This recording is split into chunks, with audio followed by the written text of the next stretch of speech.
My name is Ogugua David. I am here to talk on politics. Reaching you live from BOBOJAY TV. You can click the like button on YouTube and other social media handles and platforms. Um, we are going to be looking at most of the trending stories in politics today, and as well consider and analyze them on how it affects you and I and everyone, every other person. And there are so many trending stories actually, but we are going to dissect ones that are very important. When we talk about the importance, we talk about how critical they are, just like in a modern society. We have things that affect man the most. Anything that has to affect man's shelter, anything that affects man's feeding, anything that affects man's peace is something that is very, very critical to man, and that can never be downplayed upon.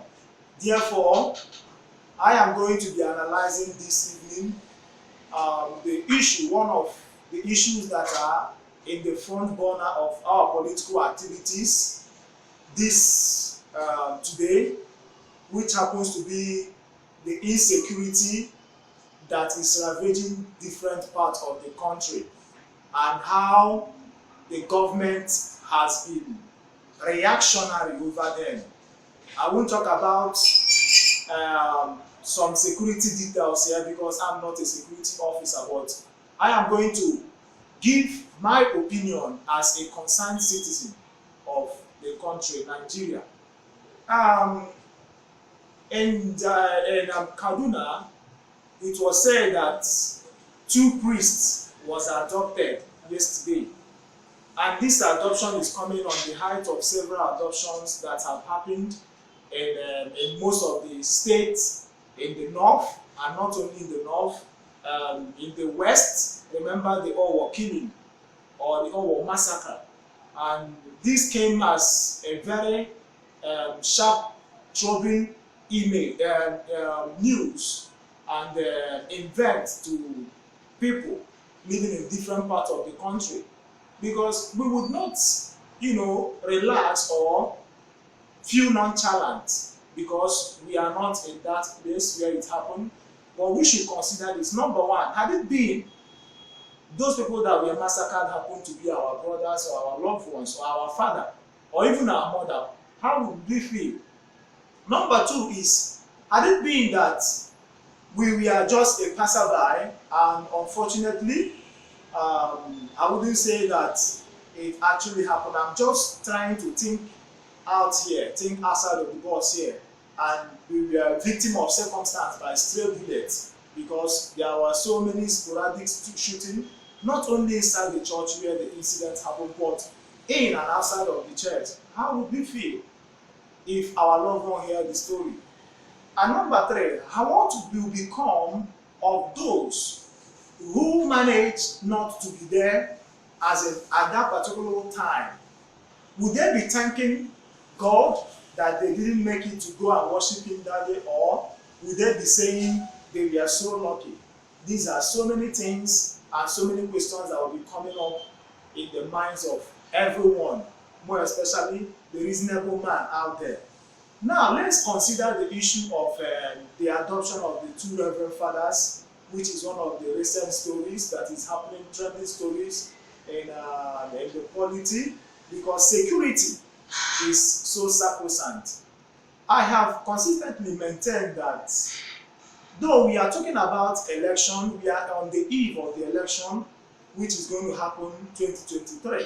But it seems that the government of the day is no longer existing, because political activities that has to do with the electioneering campaign and activity, we are talking about PDP, APC shopping for running mates, even though the APC candidate, which is Bola Ahmed Tinubu, has found a placeholder. And the question has been, when does the lazy come, or how come about the lazy come a placeholder? come or eventually found its way into the polity. Do you understand? So, is it not the right time for us to equally look inwardly to consider our security system, the security architecture? What is happening? Is it that these people that are called bandits, they have overwhelmed our security system or architecture? Is it that these people are coming from an unknown place? Is it that these people have so fantastic network that can make them to perpetrate this crime and go scot-free? And as well, they will release these people on ransom. The other day, there was a bishop of a Methodist church that was kidnapped, and he said that he paid 100 million naira before he was what? He was released. These are questions. Now, where and who were they able to communicate to and make this contact to? What was the phone number they used? And I've asked myself so many times, is it that the issue of the the issue of the NIN and the linkage of our SIMs on during registration did not work for tracking of such incidents? These are so many questions, but it is left for me and you to answer. It is not rhetorical. It is a question that we must answer. Then, in the height of this, what have the government said? In the height of this, what have the government said? So I would like to hear your opinion and your thoughts. Don't forget to subscribe to our channels for more videos that are coming up in our platform. Thank you. Remember to hit the like button and equally watch us live.